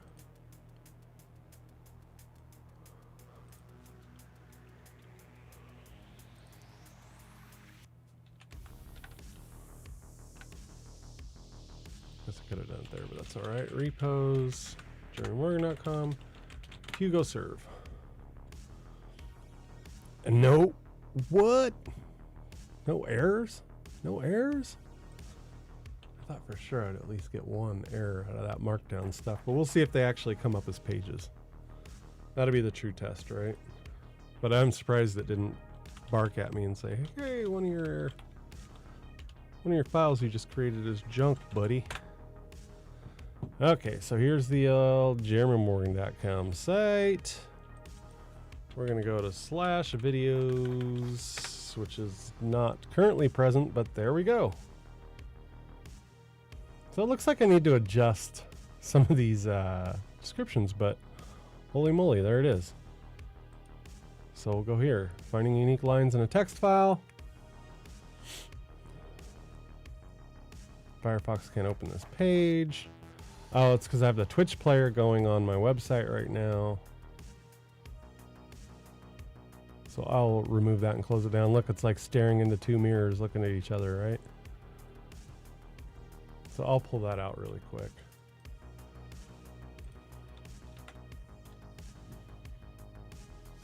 And then we'll jump back in there. Let's see.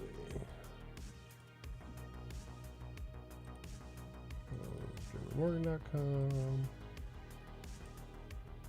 Themes.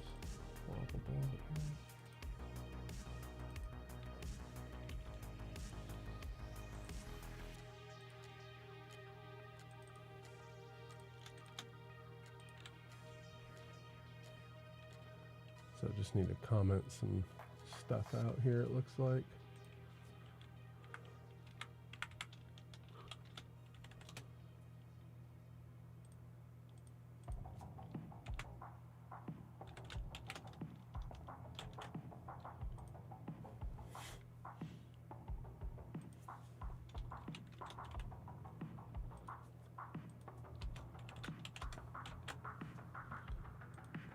List.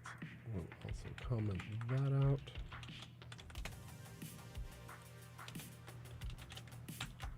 Now I think it should work. Hugo serve.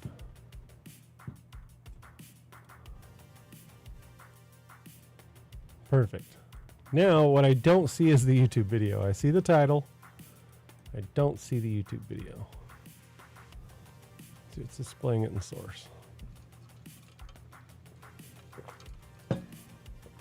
And some metadata there.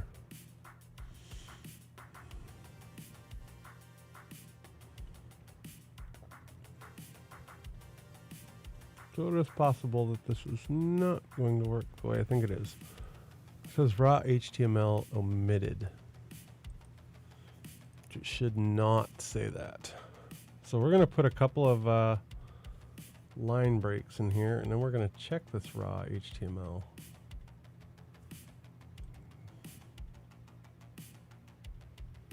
I think there's supposed to be a quote right there.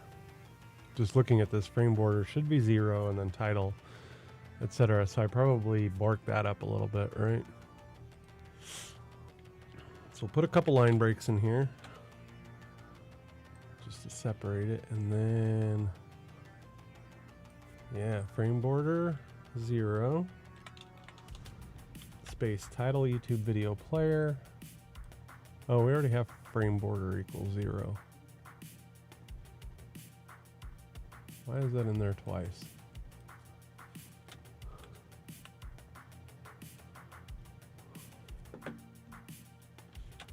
Who knows? Now let's try generating this again. Go run. Everything looks great. Go here and here. We're going to copy over our new files after we delete all of these. Hugo probably puked. Oh, no, not quite, but that's all right. We'll restart it.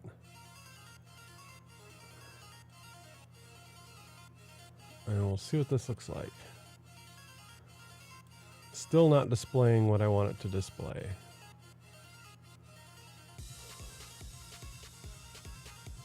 One thing I need to check is to make sure that I can display that on JeremyMorgan.com. I should be able to display flat HTML.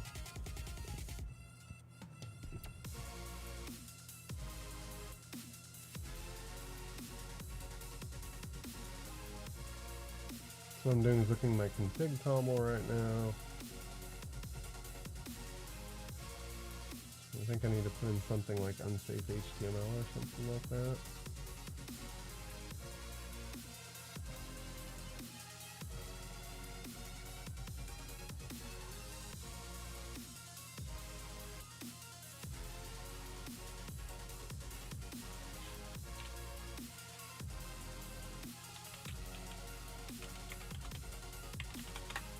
I've got to Google it.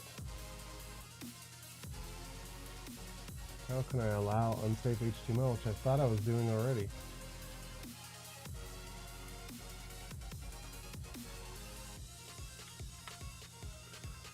So, oops. My gold mark renderer, I need to add something here to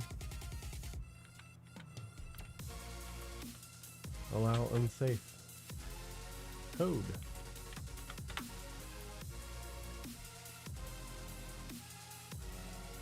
And there it is as we refresh. Developer tips number 000, finding unique lines in a text file. So this is basically what I want out of this, is to have a /videos. I want to add a /videos folder with those list of videos. And these are all the videos that I exported out the metadata. So I didn't have to create each one of these pages one by one by one by one. It looks great. Probably drop the description in the file also. So we can do something like, we'll do an H1. And for that one, we want to put in the title. So we'll do record 4 plus a line break.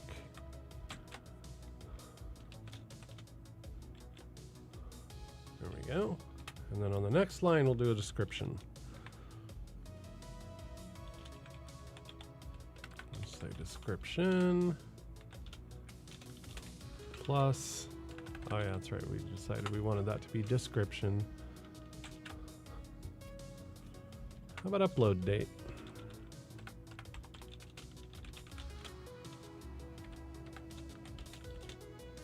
Which we decided, I think that was the very last one, right? Or no, it's the number 2.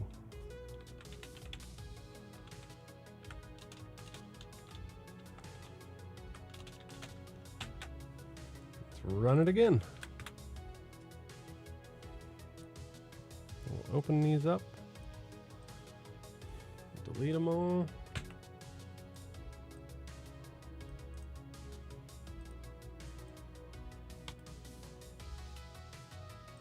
And I like to restart Hugo when I do silly stuff like this. So there we go, we restarted Hugo. There we go, we've got our description. However, I didn't do that markup quite right. Wow, look how goofy I look with really short hair. This is COVID hair, by the way. I let my hair grow out during the first parts of the lockdown. There were no barbershops open everywhere, like everywhere else. So I let it grow out, and then it just got too silly, and so I just shaved it. And this is why I don't have a shaved head, because it looks rather silly. So in here, description, yes.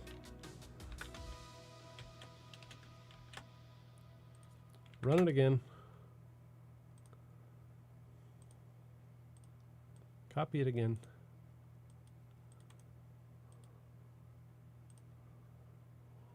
Merge them all.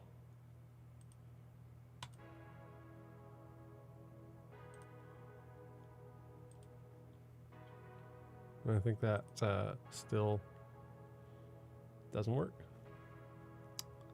So one thing I need to try, shut down Hugo. One thing that I need to try is a couple of line breaks in here. More white space the better, so Hugo sees that extra line and does that as it should. Or this underline should be underlining it. I'll make this description bold.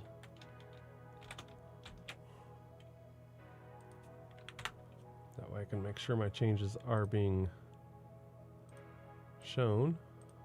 Delete this.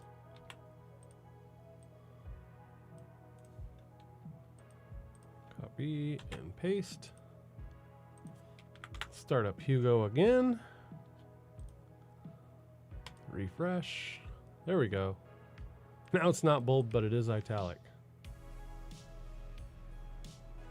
So, okay.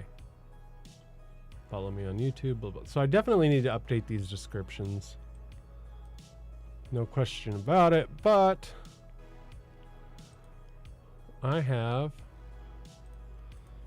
a whole bunch of videos on here. Here's me reviewing a mic arm. Here's me being funny about real programmers, right?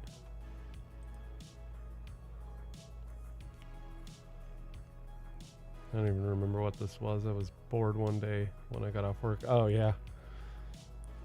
Pushing something through to a message.c and compiling it and having it break.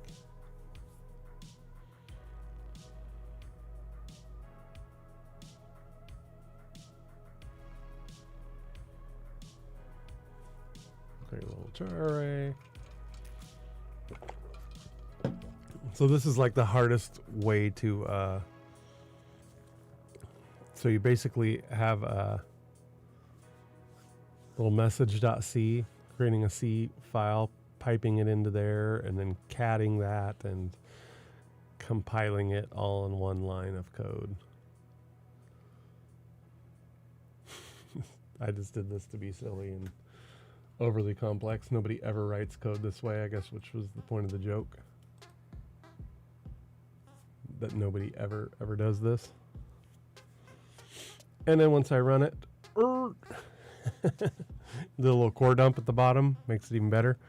But I made it display the actually guy in ASCII, if you missed that. So I thought that was pretty cool. Wasn't a big hit on YouTube. So, I guess it's about time to wrap this up. How long have I been? I've been on here for an hour and 15 minutes. So not too bad. In less than an hour, I'm sure you could do this for your own site. So just to go over it again, let's talk about what we did today. I pushed out a JSON file of all the metadata of my YouTube videos. Turned that into a CSV. Then I did a little bit of tuning with the CSV. I pulled out just the videos that I want to put on jeremymorgan.com. So to go back a little bit, the original goal is I want to put YouTube videos, embed them on jeremymorgan.com on their own page so that people who are going to my website can find these videos and watch them. So I exported the data out of YouTube, metadata, and then I handpicked, I said, these are the ones that I want to put on my site. You know, I've got a bunch of videos, but here's 34 of them that I want to put on my site. Then I added a category for each, like programming Jamstack, Windows M1, etc. So I added a category and I decided to use that category as a folder to put the videos in. Then we created a Go file that opens up the CSV, which I had a little bit of a problem with because I totally brain farted about passing in an error to check error. But anyway, we got past it. Hopefully people just fast forward through that part of the stream to get started. But So we open up the videos.csv, we loop through it, then we, as you can see here, we start to read and loop through line by line through that CSV. We make a folder stack out of this. Where is it? There it is. We make a folder stack from here that basically says, if this doesn't exist, create Windows. Then create Windows/M1. So it goes through each of those, does that. Then we've made a make file name, which basically takes the title, lowercases everything, removes all the spaces, puts dashes in there, and then it removes things like exclamation points, question marks, parentheses, anything that's going to screw up a file name. So we're just putting out plain text.markdown. Then we're going in here, we're removing all of the quotes from the description because that will break the markdown, and we're replacing it with an quote. Then we take page data, it's just a string, and we start to format the markdown, right? We put in a header here, we put title equals, headline equals, description equals, and we build that string and put it all together. We put in our YouTube embed here, and all we're doing is changing the video that it points to, which of course comes from videos.csv. I've got a whole list of videos there in that second column. Then we write it out. So we put that into a byte array, we write a file with that final file name that we've determined, and then we point out that we've created it. So this little script right here, I mean, if you had 1,000 YouTube videos you wanted to create pages for, or 10,000, you'd be able to do it. Basically, I just didn't want to do this by hand. I didn't want to do a copy and paste of every video, copy paste the description, copy paste the title, yada yada, etc., etc. I want to be able to do this with a CSV. Like I said, I'm going to do this on allhandsontech.com. That's where I originally got the idea, and then I'm going to do it on jeremymorgan.com. And it's just basically a way to share YouTube videos on your website. So if you have a Hugo website and a YouTube channel, then you need to get this code. I'm going to put it up on my GitHub here in a day or two. I'm going to write an article on jeremymorgan.com about how I did this. I'll get all my thoughts together and put it all together and write a nice article. So if you're wondering how you can put YouTube videos into pages on your Hugo site, or onto any static site generator that uses Markdown, actually, you could just as easily put this into Gatsby or something like that. So it's super easy. But basically all we've done is we've generated a bunch of these Markdown files.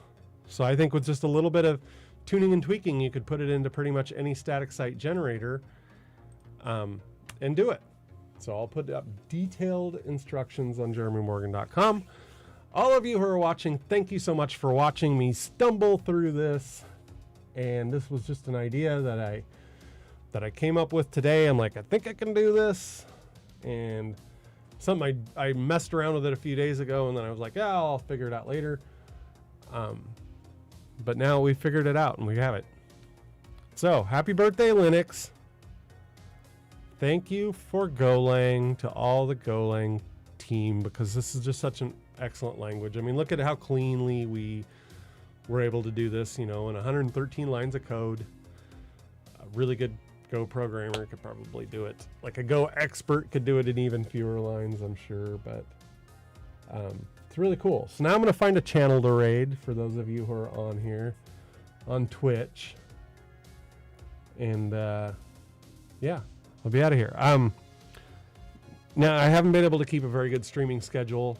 Part of the reason for that is it's fire season. I'm a volunteer firefighter. And a lot of times when I get off work and I get ready to stream, fire calls start coming in, things start getting crazy. So I probably won't have a regular streaming schedule until September, October. And I might just be streaming on the Pluralsight official stream instead of this one. So I'm going to do these middle of the day streams, I think, for Pluralsight official. So if you're following me on Twitch or you're watching this on Twitch, go to twitch.tv/pluralsight_official. And I'm going to be doing a regular stream from there starting in the fall, where we're going to cover all kinds of stuff. Not only that, we're going to get some of the really great experts from Pluralsight to also stream on there. So it'll be a good thing to follow. It's a good one to check out. There's going to be a lot of smart people on there doing a lot of cool stuff. and you don't want to miss it. So anyway, thank you for coming to my stream. I really appreciate it. Who can we raid on Twitch right now? Let's see.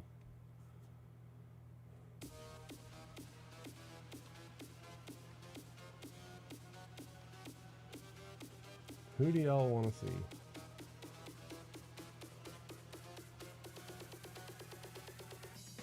Okay, CM Griffin G. This is a really cool one. So we'll jump in there, I guess. Let's see. Oh, no. Actually, I haven't done Go Pirate Software yet, so we're gonna raid this one. We're gonna check it out. Anyway, thank you for coming to my stream. It's been awesome. Really appreciate it. And we'll talk to y'all soon.